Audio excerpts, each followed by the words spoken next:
Siendo las 10 de la mañana, vamos a iniciar nuestro trabajo de hoy. Estamos hoy en la segunda sesión de la Cátedra de Teología y Espiritualidad que está convocando la Casa Cultural Tejiendo Sororidades. Las saludamos a todas y les damos la bienvenida a este espacio donde vamos a reflexionar durante unos cuantos sábados de aquí al final del semestre en torno al tema que lo plantea la cátedra, teología y espiritualidad en perspectiva femenina, en perspectiva feminista.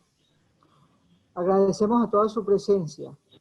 De una manera especial saludamos y agradecemos la presencia de Maricel Mena López, quien nos va a acompañar esta mañana con su trabajo sobre el cuerpo en el Evangelio de Juan. Maricel Mena es una teóloga, tiene un doctorado en la Universidad de Sao Paulo, Brasil, un doctorado en Ciencias de la Religión y Teología. Es licenciada inicialmente en la Facultad de Teología de la Universidad Javeriana de Bogotá. Tiene muchos estudios postdoctorales. Se ha especializado en la Biblia desde la perspectiva afroamericana y ha recuperado una serie de raíces africanas de la Biblia. Tiene un trabajo sólido a lo largo de su trayectoria y es absolutamente reconocida en América Latina y en el mundo. Estamos muy agradecidos con ella, puesto que nos ayudó a suplir la ausencia de la teóloga que hemos anunciado que por distintas razones no pudo estar. Agradecemos pues a Mara, le damos la bienvenida y le damos la palabra. Vamos a trabajar primero, ella nos va a exponer su propuesta sobre el cuerpo en el Evangelio de Juan y al terminar su exposición tendremos un intercambio por medio de preguntas. Las preguntas lo mejor sería que se hagan directamente, no tanto el chat. Entonces, estamos iniciando. Mara, bienvenida, tiene la palabra. Muchas gracias, buenos días. Gracias, Carmi, por esa emocionante presentación. Ella se le olvidó decir que yo soy de la casa, soy caleña y que Carmiña fue mi primera profesora de Biblia y que estos pasos tras esa huella de Sofía, de estas espiritualidades, pues ella ha sido contundente en mi camino. Entonces, gracias, Carmi, gracias, chicas, a todas que están aquí en este día. Pues yo les voy a compartir un trabajo que se llama justamente Cuerpo y Espiritualidad, para una comprensión del cuerpo comunitario de Jesús en el prólogo de Juan. Entonces me voy a centrar en este trabajo justamente en el prólogo. Y pues comienzo reconociendo que este ejercicio de lectura que se ha hecho con el prólogo, pues parte justamente del trabajo de lectura popular y comunitaria de la Biblia que hemos hecho y hemos articulado con la experiencia de lectura popular de la Biblia del espacio bíblico llamado Chimá, que articulamos desde aquí de Bogotá y del cual Carmiña también ha sido parte de esta experiencia. Entonces voy a comentarles esto, cuerpo y espiritualidad, y la propuesta que les traigo es leerlo también desde la antropología cultural de Malina.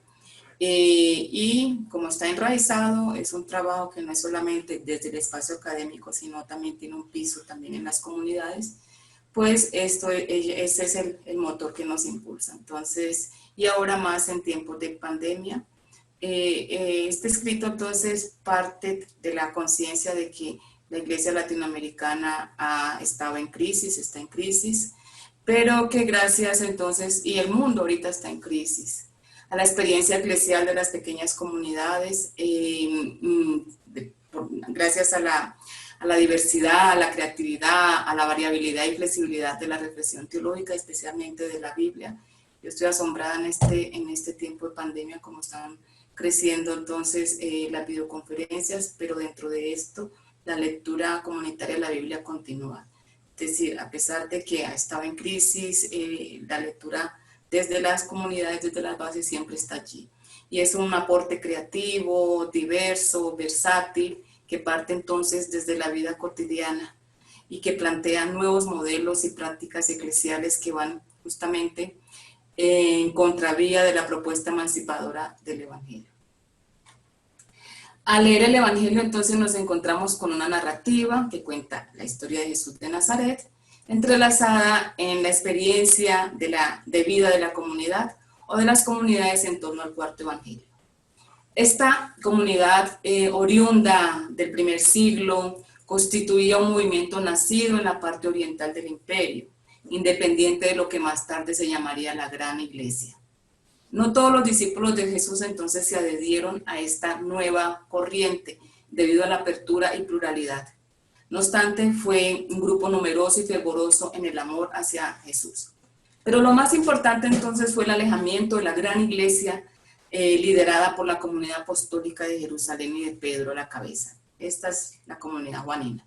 Esta comunidad entonces nos introduce en prácticas culturales, religiosas, judías, en diálogo con otras tradiciones como la de Juan Bautista, la de los samaritanos e incluso de gentiles, que se adhieren a esta comunidad y que entienden que la identidad religiosa judía debe ser inclusiva y no sesgada. Pero ¿será que esta es la comprensión que la Iglesia ha legado de este Evangelio? El Evangelio de Juan entonces ha sido el telón de fondo para una eclesiología católica, si bien cerrado, entonces nos dice, uy, ese es el Evangelio, que una teología muy elevada, muy alta, ascendente, todo lo que vemos en la teología. Y esto se da entonces por su excesivo exaltamiento al carácter divino de Jesús, donde lo humano sirve solo de soporte de lo divino, ¿sí? El Hijo de Dios, poniendo en peligro su verdadera humanidad. A la luz del cristianismo, Jesús entonces es identificado con el templo, presentándose como la morada definitiva entre los hombres, según Juan 2:21. Esto también se deriva de la eclesiología que aparece en el capítulo 21, que sabemos que es un añadido posterior a la obra, donde Pedro entra, porque Pedro es el gran ausente en todo el Evangelio. Y sabemos que el capítulo 21 es posterior a la obra. Y justamente entra en el proceso de canonización de esta obra que tuvo tanto problema para ser aceptada justamente por su pluralidad. A pesar de esto, en el Evangelio no se encuentra ninguna alusión a cuestiones institucionales o de autoridad eclesial, para nada. No aparecen maestros, profetas, guías, pastores, pese al realce en la parábola del buen pastor. La palabra iglesia nunca aparece en el cuarto Evangelio, ni en la primera ni en la segunda de Juan. Cuando aparece en la tercera de Juan, 2 de las veces en que se utiliza, en los versículos 9 y 10, se halla asociada a Dióclefes, un jefe eclesiástico al que al escritor juánico desaprueba. Entonces no hay ninguna referencia a la institución. Entonces la pregunta que surge es, ¿se puede hablar, o las preguntas, de una eclesiología juánica en un contexto donde la iglesia está ausente?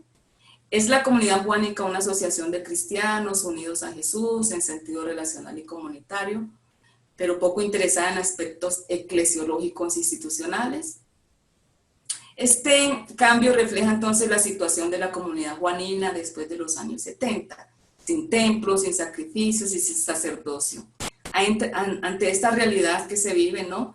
La identidad judía debe replantearse. Sabemos que el Evangelio de Juan se da después del año 70, donde el templo de Jerusalén, el segundo templo, ha terminado. Entonces, no, la referencia no es el templo. Y justamente eso también lo vemos en el episodio justamente de la expulsión de los vendederos, de los comerciantes en el templo. O sea, la comunidad de Juan es una comunidad que no necesita templo.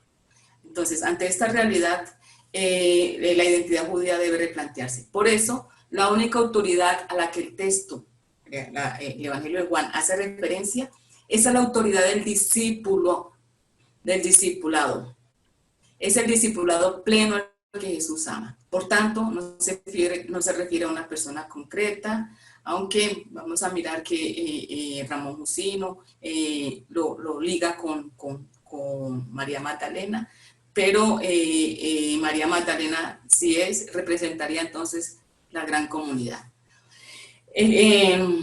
Entonces, no se refiere a una persona concreta, Juan, sino a una actitud de entrega, de intimidad con Jesús y su práctica del reino. Es una comunidad entonces que emerge de un movimiento agrario de protesta, que rechaza la familia, el modelo, el pater familia, de la institución religiosa,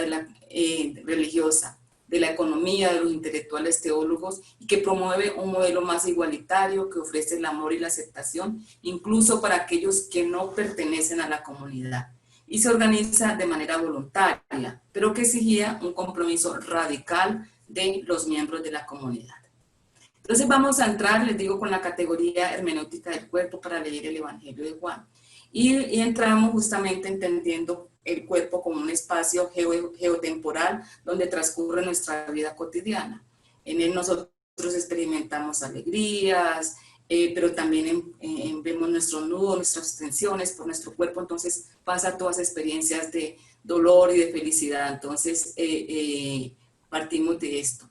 Y por tanto no se compone solamente de un sentimiento negativo o positivo, integra ambos. Esto es importante cuando leemos el Evangelio de Juan, que se ha leído tanto a partir de esas dualidades, cuerpo, alma, espíritu, o sea, lo han alejándolo al Evangelio de Juan de la antropología. Yo antes decía semita, yo ahora digo más afro, porque en los estudios yo he descubierto mucho que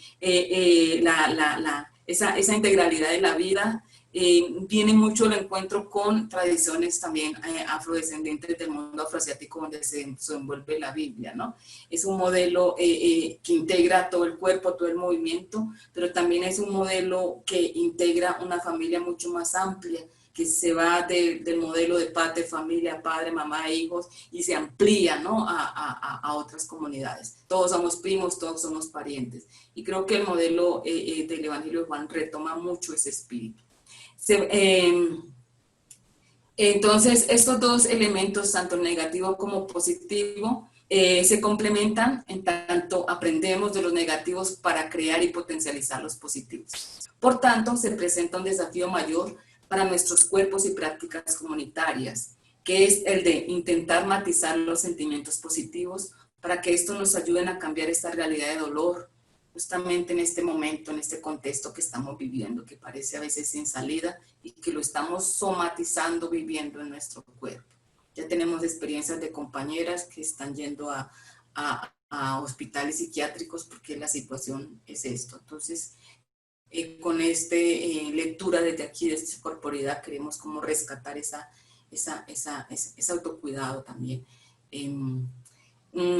San Pablo ya nos advierte de esas dos esencias que están en lucha constante dentro del ser humano.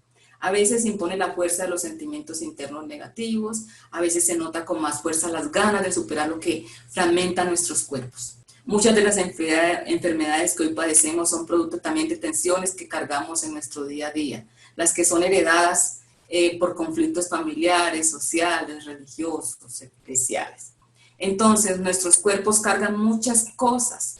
Y durante toda la historia de la sexualidad de Occidente, estos cuerpos, especialmente los de las mujeres, se han señalado, se han estigmatizado, se han desvalorizado. Hoy día vivimos el culto al cuerpo, a la estética, a la cirugía, a tal punto de convertirse en una obsesión. Podemos decir que muchas de estas enfermedades son productos de esas experiencias negativas que no fueron resueltas en nuestra vida. ¿Cómo nos estamos relacionando con esta fuerza destructiva de la vida que nos golpea cotidianamente? ¿Somos indiferentes? ¿No nos damos cuenta o procuramos afrontarlo? ¿De qué manera lo hacemos? Es necesario entonces tomar conciencia colectiva de esas fragmentaciones para aunar esfuerzos y enfrentar las situaciones adversas. Estas situaciones que atentan contra el cuerpo individual también afectan el colectivo, por eso debemos tratar de combatirlas, y el Evangelio de Juan nos puede ayudar a ver cómo esa comunidad enfrentó situaciones de conflicto, de opresión, tanto del Imperio Romano como de judíos radicales apegados a la ley antigua. La clave que intentamos llevarnos como herramienta para la lectura del prólogo es la corporeidad, puesto que esta clave nos ayudará a entender los dualismos, bien, mal, luz, tinieblas, tan evidentes en este Evangelio. Sospecho que la comunidad usa estos dualismos no con la intención de fragmentar el cuerpo, alma, tan típico del mundo griego, sino para que sus interlocutores entiendan estas dos dimensiones típicas de la corporeidad humana, es decir, de la vida misma. Esta intuición tiene fundamento si logramos evidenciar que la antropología juánica se fundamenta en la tradición del Antiguo Testamento, que entiende que la razón parte del corazón de la persona. Salomón, pues no es el más sabio, sabemos que no, todo lo que hizo, pero pide un corazón para reinar. Y ahí yo acudo a la diosa Maat de los antiguos egipcios, la diosa del corazón, la diosa del orden justo, del equilibrio, de la armonía. Y yo ya en otros estudios he planteado que esta idea de reinar, de pensar desde el corazón, viene también de tradiciones africanas, presentándose así como el rey justo, ¿no? Esta idea de justicia va en sintonía con el ordenamiento del universo creado por Dios y con la posibilidad de poder vivir sabia y honestamente en el mundo. Esta ética es abordada ampliamente en los libros de Job, Coelet, Salmos y Sabiduría, textos que el evangelista toma como trasfondo para su propuesta ética. El tercer punto, entramos al cuerpo en el Evangelio de Juan. Entonces, sabemos que Juan no es sinóptico, que su composición es diferente a los 3 evangelios sinópticos que conocemos, Marcos, Mateo, Lucas. En el Evangelio de Juan se habla de discipulado, en los sinópticos se habla de apóstol. La palabra vida es un término favorito en el vocablo juánico, aparece 36 veces solo en este evangelio, frente a 16 en los 3 sinópticos. Tanto es así que podemos llamar a este evangelio el evangelio de la vida. Inicia en 1.4 con el tema de la vida y termina en 20.31 con el tema de la vida.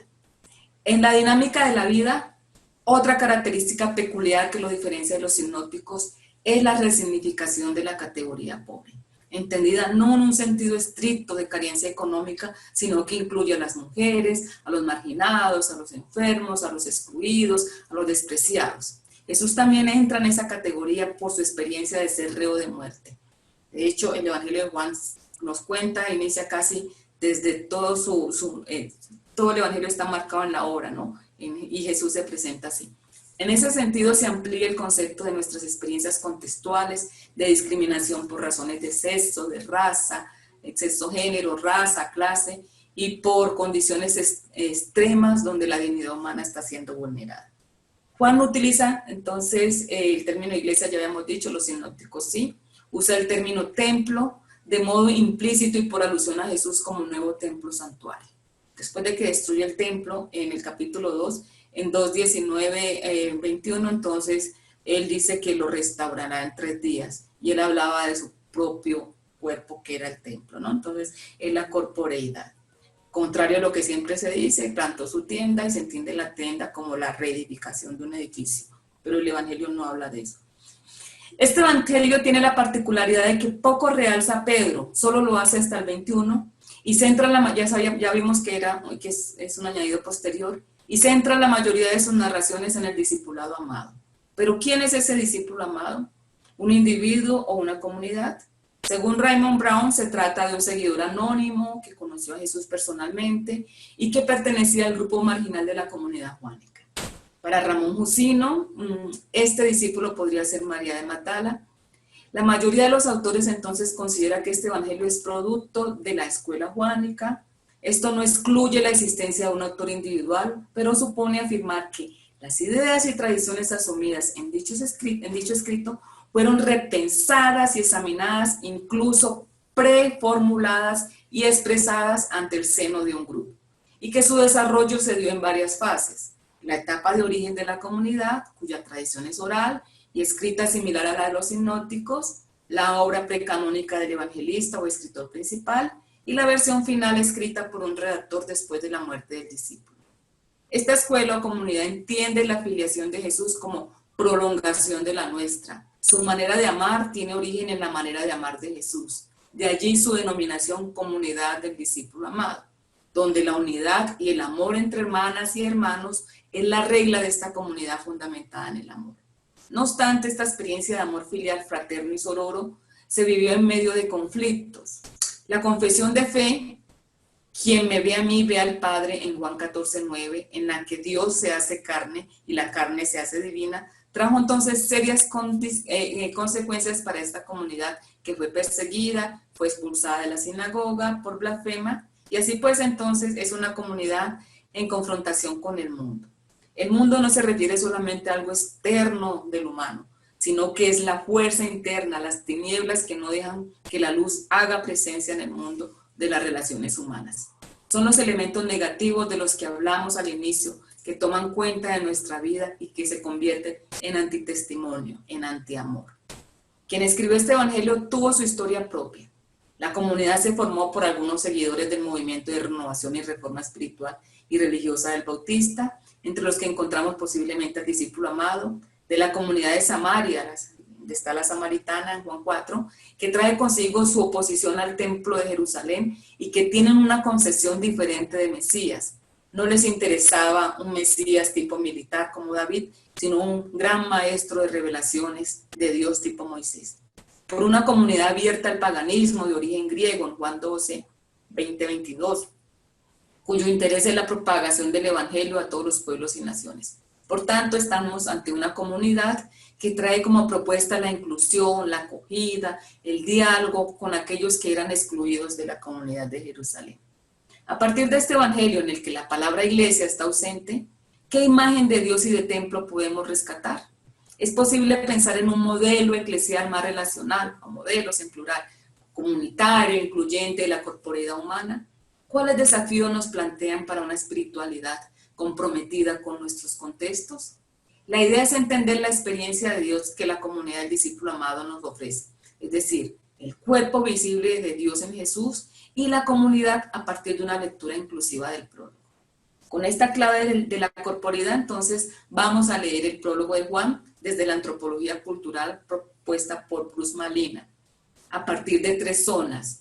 La zona del pensamiento emotivo, que es el área de los ojos y del corazón. El área del lenguaje autoexpresivo, que son la boca y los oídos. La zona de la acción, manos y pies. La lectura a partir del texto a partir de 3 zonas nos posibilitará una lectura integral e integradora del cuerpo como categoría. Es decir, vamos a ir más allá de los histórico-críticos y vamos a meter esta antropología. Para tener una mejor comprensión de este texto es necesario entender el contexto en el cual surge y se desarrolla el prólogo. Este prólogo, más que un discurso, es un himno, pues presenta características de los antiguos himnos cristianos, cuyo objetivo era presentar una formación teológica sobre el origen de Cristo. Es una experiencia de declaración de fe de la prehistoria, en donde el acontecimiento de la encarnación se hace historia en Jesús. Este himno de entrada recoge el pensamiento del autor del cuarto evangelio, de la autora, quien se sitúa dentro de la tradición judio-cristiana helenista, ya que este prólogo es una especie de midrash, a partir de textos como Génesis 1:1, Proverbios 8, Eclesiastés 24, Isaías 55, Éxodo 33-34. Acordémonos que el midrash es característica de la escritura del mundo judío, donde se entiende como relectura. Entonces siempre están haciendo relectura de la historia. Y el prólogo hace una relectura de los textos de origen, de nueva creación. Entonces lo tenemos en Génesis, en el principio el soplo de vida. En Proverbios lo tenemos con, en Proverbios de Eclesiastés esta tradición, especialmente en Proverbios 8, de la mujer, la sabiduría co-creadora con Dios. Entonces, dentro de ese contexto, ese midrash, de esa relectura, creo yo que el prólogo se presenta mucho más que el trasfondo helenístico que siempre nos han dicho, dualista. Nos han dicho que el prólogo de Juan viene mucho más de esta línea, ay, se me fue como el nombre, sí, helenista, pero creo yo que no, es más del mundo judío. Para una mayor profundización, entonces vamos a dividir el prólogo en 3 partes. El pensamiento emotivo, ahí trabajamos la palabra sabiduría encarnada en Juan 1:1-5. El lenguaje autoexpresivo, el mensaje de la luz, Juan 6, 9 y 15, estamos en Juan, ¿sí? La zona de la acción, en Primera de Juan, ¿no? El cuerpo templo, símbolo de una nueva espiritualidad, lo vamos a ver en Juan 1, 10, 14 y 16, 18. Justamente estas divisioncitas que hicimos corresponden también a la crítica textual que se ha hecho del texto, por eso hicimos estos ajustes, ¿no? La primera entonces, palabra sabiduría, sabiduría encarnada en Juan 1, 1, 5. Entonces voy a leer el texto. En el principio existía la palabra estaba junto a Dios y la palabra era Dios. Ella estaba en el principio junto a Dios. Todo se hizo por ella y sin ella no se hizo nada. Lo que se hizo en ella era la vida y la vida era la luz de los hombres. Y la luz brilla en las tinieblas y las tinieblas no la vencieron. Al leer el primer versículo de Juan en el principio, inmediatamente nos remitimos a mitos de creación del Génesis. Todo pueblo, toda cultura ha manifestado su espiritualidad, su ser, su sentir, su pensar, su actuar, su organizarse con relación a la divinidad a través de narraciones, sagas, mitos, símbolos, rituales. De este modo, socializaban su sentir y pensar y las consecuencias éticas para su existencia. Servían entonces para entender la vida con relación a Dios. El Evangelio de Juan, sin duda alguna, tiene un trasfondo mítico, y cuando hablo de mito no me refiero a una narración que se antepone a la realidad, sino a aquello histórico y real que resignifica un acontecimiento primordial y que ofrece pautas para la praxis humana. Es pertinente establecer puntos de encuentro entre nuestra realidad y la de la comunidad de Juan. Posiblemente nos una la idea de mantener viva nuestra tradición, la memoria histórica de nuestros ancestros. En el caso de Juan, su intencionalidad es avivar la esperanza en Jesús en un contexto histórico adverso, en un mundo en conflicto, y para hacerlo acude a la tradición de la sabiduría, una tradición ligada a memorias femeninas desde el Antiguo Testamento. Durante el siglo I, esta memoria posibilitó que la sabiduría perfilara la identidad del Mesías. Jesús es el profeta de la sabiduría encarnada, ya nos decía Elizabeth Chulet Fiorenza, la sabiduría que estaba en Dios y era Dios, participando en su creación. El significado del término griego logos se desdobla en dos: proyecto Hokmak, Hekmak, Sofía, en cuanto representa el designio de Dios en la creación, telemá en el resto del Evangelio, y palabra dabar, menra, en cuanto formula el proyecto y lo ejecuta. Es la palabra creadora del Génesis, literalmente personificada en la literatura targúmica, la que realiza el proyecto divino. Esto nos lo dice Juan Mateos en su diccionario del Evangelio de Juan. Entonces, el logos está conectada con la Hokmak, y la Hokmak es la sabiduría, con la Sofía, ¿no? Entonces, Jesús es la palabra creadora, pero ¿por qué en femenino? ¿Cómo entender ese principio femenino del Jesús encarnado? El término sabiduría, tanto en el hebreo Hokmak como en el griego Sofía, se dice en femenino. La Hokmak personifica la figura de mujer. Tiene como norma la noción de orden justo y global y de la práctica de la justicia. La Sofía, por su vez, arma su tienda en medio del pueblo que sufre, del que es marginado, exclusivo y despreciado. De este modo, la vida de Jesús se fundamenta en una buena noticia para los pobres, las oprimidas, los marginadas, los que luchan a favor de la justicia, de la vida en plenitud. Y los escritos juánicos, a pesar de que no usan el término sabiduría ni sabio, tienen un fuerte trasfondo sapiencial. Toman conceptos teológicos de la tradición sapiencial para la elaboración de su cristología encarnada. Ya la teología y la exégesis feminista nos ha advertido sobre esta magnífica revelación de un Jesús en femenino como la Sofía de Dios. Y lo paradójico es que ese realce se da dentro del Evangelio que más ha servido durante siglos para afirmar la divinidad como exclusivamente masculina. Jesús, como sabiduría encarnada, nos invita a la reflexión en torno a la divina mujer sabiduría, expresada en los escritos de sabiduría, ya que la sabiduría persistente, como dama sabiduría, doña sabiduría, niña sabiduría, hermana, joven, novia, anfitriona, madre, maestra, guía, esposa sabiduría, son los antecedentes teológicos para la cristología de Juan. La palabra sabiduría existía con Dios desde el principio, en Proverbios 8:22, Eclesiastés 1:4, Sabiduría 9:4. Era agente activa de la creación. Era reflejo de la luz de Dios que las tinieblas no podían vencer. Fue rechazada por algunos, pero concedió el don de vida a aquellos que lo recibieron. Esto también aparece en Proverbios, en Sabiduría. La sabiduría entonces es co-creadora con Dios y por ende cuidadora de su creación. Lo que se hizo en ella era la vida y la vida era la luz de los humanos, del hombre, dice Juan, de los hombres, dice Juan 1:4. Lo que el Logos Jesús trae en la vida en plenitud, he venido para que tengan vida y la tengan en abundancia, en Juan 10:10, y la plenitud de la vida del hombre en la luz. Así, la única ley contemplada es la vida en plenitud. Esta concesión invierte la idea de que la ley es la luz propia de la ley de Moisés. Lo que hay que conocer primero no es la ley, es la vida, la experiencia, pues la vida precede la norma. De este modo, el Evangelio nos está invitando generosamente a que seamos luz del mundo, es decir, que nuestra praxis sea más humana, más inclusiva, más abierta al abrazo sororo de la diversidad. Este es el desafío, brillar en medio de las tinieblas que atentan contra la vida. Juan 1:5.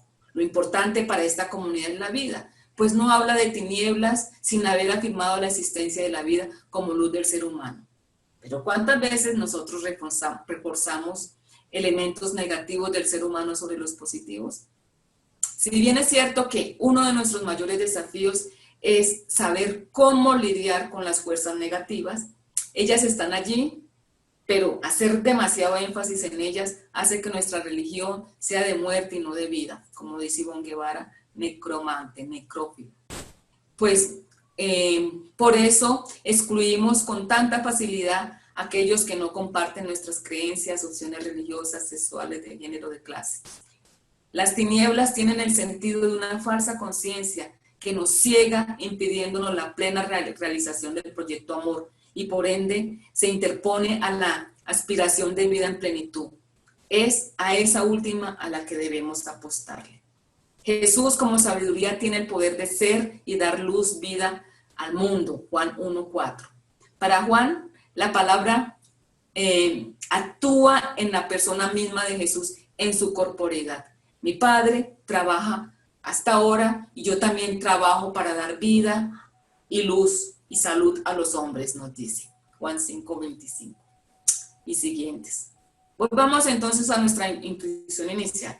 Juan 1:5 fue leído a partir de la zona del pensamiento emotivo, área de ojos y corazón. En la cultura israelita, los ojos y el corazón tienen que ver con el entendimiento. Por lo tanto, la sabiduría no es algo único y exclusivo de la razón. Ella es integral e integradora en la vida. Por tanto, parte de la observación del entorno, de lo estético, de lo bello, de la creación, ver, y de la constatación de que las relaciones se han desquebrajado por las exclusiones. Por tanto, el juicio que se entabla parte del corazón, pues este es el lugar del discernimiento. Es desde la subjetividad del ser humano, desde donde se discierne sobre lo bueno y lo malo. Así pues, la palabra creadora que evoca este prólogo no es más que la sabiduría encarnada. Es Jesús mismo, su proyecto a favor de la vida. Proyecto entendido como búsqueda de vida digna para todos los excluidos. Jesús dona su vida como símbolo de amor. Él es el profeta que ama y ama desde el corazón. De allí sale su sabiduría.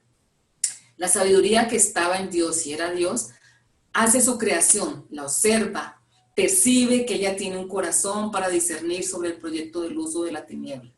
Es pues, a través de nuestra propia experiencia corporal, que somos evocados a defender la vida en su integridad. Nuestros cuerpos nos invitan entonces a la práctica de la inclusión de cuerpos que han sido invisibilizados y fragmentados en nuestras sociedades. Nos desafía a crecer y a madurar como personas hacia una conciencia más plena. ¿Cómo amar con ojos y corazón a los cuerpos rotos, fragmentados, que no vemos ni amamos en nuestra cotidianidad? Esa pregunta, sin lugar a duda, nos coloca en sintonía con el cuidado, no solo de la vida de mis semejantes, sino también con mi propia vida. La segunda parte del prólogo, Mensajero de Luz, Juan 6 a 9, y versículo 15, el lenguaje autoexpresivo, entonces nos dice el siguiente. Yo creo que vamos a alcanzar a 2 porque el tiempo va. Bueno, vamos, siguiente. La palabra se hizo carne y acampó entre nosotros. Hubo un hombre enviado por Dios, se llamaba Juan. Este vino para un testimonio, para dar testimonio de la luz, para que todos creyeran en él. No era él la luz, sino que debían dar testimonio de la luz. La palabra era la luz verdadera, que ilumina a todo hombre, viniendo a este mundo. Juan da testimonio de él y clama: este era el que yo dije, el que viene detrás de mí, porque existía antes que yo. Entonces miren que nos pasamos del 6 al 9 al 15 porque el versículo 15 vuelve y retoma y tiene coherencia. Los autores han dicho que lo desplegaron del contexto original, por eso lo pusimos ahí. En medio de la didáctica entablada entre luz y tinieblas, el autor del prólogo entonces llama a Juan Bautista como precursor de Jesús. La comunidad del Bautista entonces entiende la vida de Juan como sentido de luz.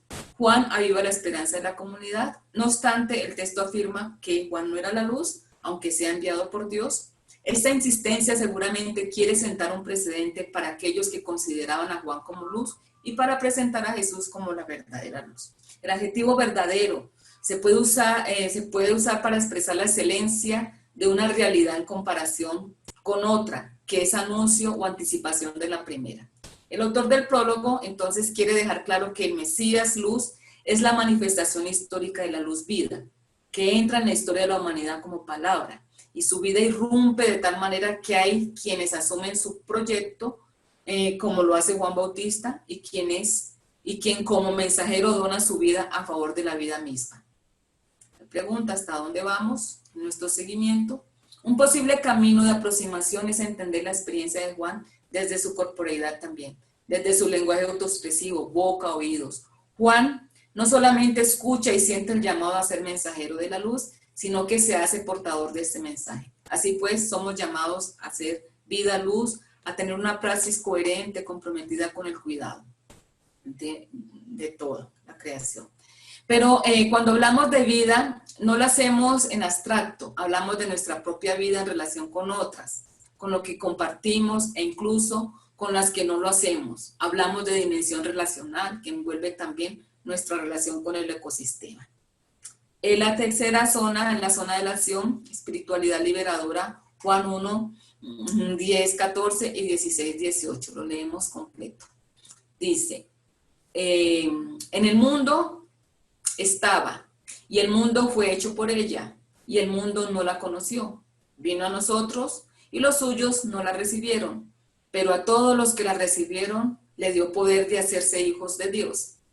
A los que creen en su nombre, los cuales no nacieron de carne, ni de deseo de hombre, sino que nacieron de luz, y la palabra se hizo carne y acampó entre nosotros. Y hemos contemplado su gloria, gloria que recibe el Padre como unigénito, lleno de gracia y verdad, pues de su plenitud hemos recibido todos y gracia por gracia, porque la ley fue dada por medio de Moisés y la gracia y la verdad nos ha llegado por Cristo. A Dios nadie le ha visto jamás, el Hijo unigénito, que está en el seno del Padre, en el seno, miren, en el cuerpo del Padre. Él lo ha contado. Juan, entonces, bueno. En estos versículos se nos presenta la acción histórica de la palabra en el mundo. Ni el mundo que fue obra de la palabra, ni los suyos quienes aceptaron la palabra, su proyecto creador, la vida que se ofrece, pero aunque los suyos no la acogieron, hay quienes sí la acogen. Aquellos que libremente creyeron en la luz vida son los nacidos de Dios por la fe, nos dice el texto. Para estos está reservada la vida en plenitud. Lo que la comunidad quiere es despertar el anhelo y sacar al ser humano o al hombre más que todo de esa resignificación anunciándoles una alternativa. Así pues, hay también una respuesta positiva a la palabra luz, sobre todo fuera de la casa, de su pueblo, en Samaria, en Efraín, con otras ovejas que no son de su redil, entre los griegos, en la actividad de la pesca. Lo que estos textos citados nos están advirtiendo es que el proyecto de Jesús fue aceptado por aquellos que justamente, siendo excluidos de su comunidad, que te pretendía tener la verdad, ahí son acogidos. Hay dos realidades, las que continúan aferrados a la ley del pasado, los suyos, que no la reconocían, y los que sí lo reconocen y aceptan. Podemos discutir esto porque hoy, ¿sí? Ahorita que abramos un poquito la discusión, pero es básicamente esa la lectura, sin querer salvar tampoco estos textos que a veces son muy androcéntricos y muy aferrados a mi grupito, ¿verdad? Los que reciben la palabra creadora nacen de Dios, nos dice 1:13. Serán llamados hijos de Dios. Jesús, el unigénito, estaba en el seno del Padre. La palabra griega kolpos, seno, que aparece en el versículo 18, aparece en los clásicos griegos en el sentido de amor materno. En Homero, la Ilíada, en el lenguaje bíblico hace referencia a los lazos de intimidad e identidad entre dos personas. Por ejemplo, el niño que reposa en el seno de su madre en Primera de Reyes 3:10. La mujer que reposa en el seno de su marido en Deuteronomio 58:54. Noemi coloca al hijo de Ruth sobre su seno. En Juan, también el discípulo amado reposa sobre el seno de Jesús. De todas maneras, el vocablo evoca un principio femenino en sintonía con la palabra sabiduría. ¿Cómo replantear mi relación con Jesús entendiendo que en él habita el principio femenino de sabiduría? ¿Cómo esto interpela mi accionar? ¿A qué me comprometo para seguir caminando en la construcción de imaginarios de Dios más inclusivos e incluyentes? El nuevo modelo de comunidad sugerido por Juan es un modelo filial, donde los hijos no son más que la proyección del padre-madre, proyecto creador e integrador del principio masculino y femenino de Dios. Por tanto, no hay lugar para las exclusiones de género en este evangelio. Se establece desde aquí el programa del evangelio que se concretiza en una resignificación del modelo de familia patrilineal del mundo grecorromano y en la ampliación del concepto familia a relaciones no exclusivamente consanguíneas, donde el pater familia se presenta más humano, ya no tiene poder para acabar con la vida de sus integrantes, tipo César. Incluso el pater, no tanto ni más humano, porque nada más si recordamos, mujer, ahí a tu hija, ese texto ¿cómo es? Cuando Jesús está en el madero le dice a Juan que ahí está tu madre. Eso otro modelo de asociaciones familiares, ¿no? Que rompe con ese modelo patrilineal, ese modelo del César, del Kaiser que mataba.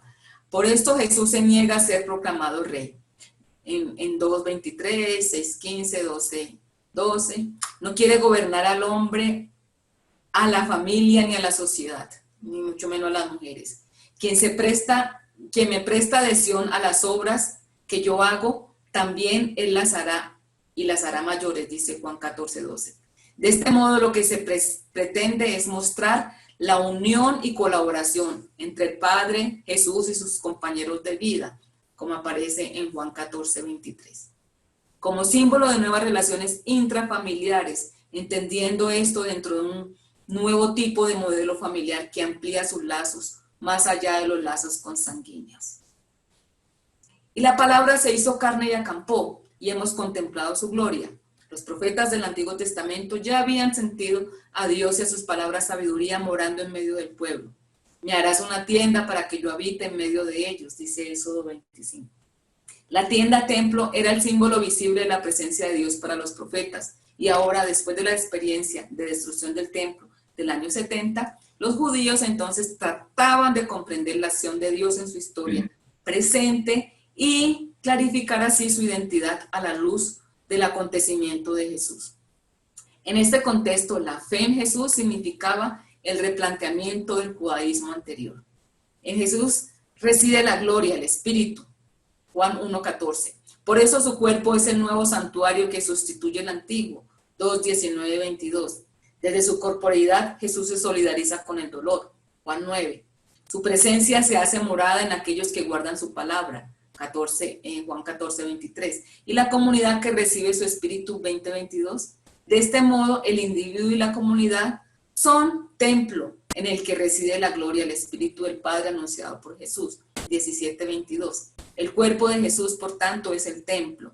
Destruir este santuario en 3 días lo levantaré. Pero él hablaba del santuario de su cuerpo, nos dice Juan 2:21. La zona de la acción, entonces, pies y manos, evoca en este último trecho del prólogo, evocado en este último trecho del prólogo, nos invita a dejarnos interpelar por Jesús, a entrar en el espíritu del discipulado inclusivo, donde cada persona, hombre o mujer, juegan un rol principal dentro de su comunidad. La acción nos invita a salir de nosotros mismos y salir al encuentro de los otros, de la otra. Esta es la clave de una espiritualidad comprometida con la liberación de estructuras injustas que ciegan a las personas, que las hacen ser individualistas y poco solidarias. La espiritualidad que evocamos en la acción nos invita a armar la tienda de la inclusión, cuyo significado es la nueva casa, una casa sin muros, elaborada con nuestros cuerpos que evocan el deseo de resignificación de nuestro cuerpo. Y los comentarios finales de este estudio. El Evangelio de Juan entonces retoma la historia del Antiguo Testamento, presentándonos como síntesis la acción creadora de Dios desde la creación, pasando por la tradición profética hasta la encarnación de la palabra de su Hijo. La palabra sabiduría existía antes de la creación del mundo. Y ahora Juan contempla el proyecto creador en su intimidad, en su amor en el seno del Padre. Y como vimos, la divinidad femenina está presente de manera integral e integradora de la vida desde el principio, desde el comienzo de la creación y en comunión con lo divino masculino. Es la palabra sabiduría que ha manifestado a los profetas, que se ha manifestado a los profetas en el pasado y que ahora se manifiesta como nueva creación de Jesús. De este modo, el prólogo de Juan intenta dar respuesta a ese problema de identidad presentando las grandes líneas teológicas que serán retomadas a lo largo del libro. Así, se entiende que, porque la palabra sabiduría de Dios es la protagonista, se entiende el por qué la palabra de Dios, sabiduría, es la protagonista, creadora y reveladora. Vino a los suyos y la rechazaron, pero algunos la recibieron, y los que la recibieron les dio el poder de llegar a ser sus hijos. Ella existía desde la eternidad, se hizo carne y plantó su tienda, ekenocén, entre nosotros y contemplamos su gloria, su doxa. Así pues, Juan se sitúa no solo como continuador de las tradiciones de la presencia de Dios en medio del pueblo de Israel, sino que la reinterpreta, entendiendo el cuerpo templo de Jesús como el gran símbolo de la realidad física de Dios habitando en medio del pueblo. Juan retoma la tradición triunfante, anunciando que Jesús es la sabiduría encarnada, con la cual Dios entra definitivamente en la historia. Se ha hecho humana para revelarnos el amor misericordioso y fiel. La riqueza explorada en este prólogo, entonces, nos deja muchos desafíos para nuestra praxis comunitaria y de fe y para la comprensión de todo el Evangelio, tales como pensar Juan desde la teología de la creación, de un Dios que crea el mundo y manifiesta su amor a su creación, de la cual participamos y estamos invitadas a ser coequiperas con Jesús en el cuidado de su obra. Volver al principio fundamental de toda la lucha cristiana, que es el cuidado de la creación en plenitud. Entender que el punto de referencia de nuestra praxis es la experiencia de vida. No se trata de seguir leyes que atentan contra la vida misma, sino de potencializar la vida humana, acentuando su libertad y capacidad de acción. El proyecto Luz Vida de Juan 1:4 enfatiza que la vida precede la verdad. No se afirma que la luz verdad es la vida del hombre, sino que la vida es la luz, es la verdad. Por lo tanto, nuestra propia vida hay que experimentarla y reconocerla. Este es un gran desafío para las comunidades cristianas que han puesto el énfasis en el templo como algo exterior a nuestro ser. Y quizás por ese motivo hemos desvalorizado la vida de nuestros semejantes, a tal punto de generar exclusiones. El entender a Jesús como el Hijo de la sabiduría que viene del seno, el Padre tiene seno. Y es ahí, son las entrañas. En el Antiguo Testamento hablamos del regen, y los profetas hablan del regen. En la antropología, ya no me gusta decir semita porque es muy colonial. La antropología afroasiática, diría yo. Nos desafía también a leer la divinidad del principio masculino y femenino. De este modo, son interpeladas nuestras prácticas religiosas y el modo de relacionarnos con Dios de una manera más integral e integradora. La lectura de la vida desde nuestra corporidad, lejos de fragmentarnos, nos desafía a una lectura integral. Nos ayuda a entender que la Buena sabiduría parte del corazón mismo de nuestras subjetividades. El Evangelio de la pluralidad, de la diversidad, puede ser entendido entonces a partir de la complejidad de estas experiencias, de estos enormes conflictos sociológicos, sociales, políticos, religiosos, de autoridad, presentes en nuestras familias, comunidades, movimientos, organizaciones. Esto es importante por varias razones. Primero, para poder entender la dinámica real de lucha contra la opresión. Segundo, para reflexionar sobre la enorme riqueza que hay en la vida real y en la vida cotidiana, de las periferias, de los bordes, desde donde emergen creativamente nuevos paradigmas teológicos y eclesiales. Tercero, para descubrir el carácter fragmentario, heterogéneo y contradictorio de los textos bíblicos, sobre la formación arbitraria y conflictiva del canon y de supuesta unidad y completud. Cuarto, para entender que el pueblo pobre se aproxima a la Biblia de manera abierta, crítica, humilde y creativa. Quinto, para entender que la producción bíblico-teológica no es un monopolio de los especialistas y que desde la vida cotidiana emergen propuestas nuevas que van en contravía de las estructuras autoritarias y monolíticas. Los procesos de fe de nuestras comunidades y de la comunidad del discípulo amado, del discipulado de iguales, están requiriendo la inclusión y el reconocimiento mutuo entonces de la diversidad y la especificidad humana. El Evangelio de Juan nos enseña esta dinámica creadora de lo comunitario a partir de la corporeidad de mujeres y hombres emancipados.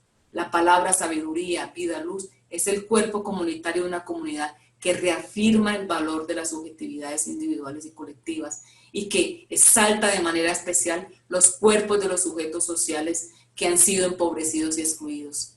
Nuestras lecturas bíblicas comunitarias y contextuales se realizan desde los sectores populares excluidos y marginados por el sistema, a quienes en muchas ocasiones su dignidad ha sido quebrajada. Mujeres, jóvenes, niños que han emprendido un proceso de reafirmación de sus identidades. Este proceso pasa indiscutiblemente por la valoración de nuestro cuerpo, de nuestro propio conocimiento, como un conocimiento aplicado al plano de nuestras creencias sagradas, nuestras formas de comprender las verdades de nuestra fe. El desafío aquí entonces es cómo aplicar este conocimiento para una eclesiología realmente incluyente. ¿Qué apuestas tenemos que hacer para que volvamos al corazón mismo del Evangelio y de su radicalidad a favor de la vida misma, del proyecto de Jesús del que nos decimos inspirar nuestra praxis cristiana? ¿Cómo hacernos posible un mundo más humano, con relaciones de género más equitativas, más justas y reconocidas con la naturaleza y con la vida de los más pobres? Muchas gracias. Gracias. Gracias a ti, Mara. Muy bien por tu aporte esta mañana. Creo que has dicho cosas realmente muy valiosas y muy interesantes que podemos ahora entrar a profundizar o a discutir.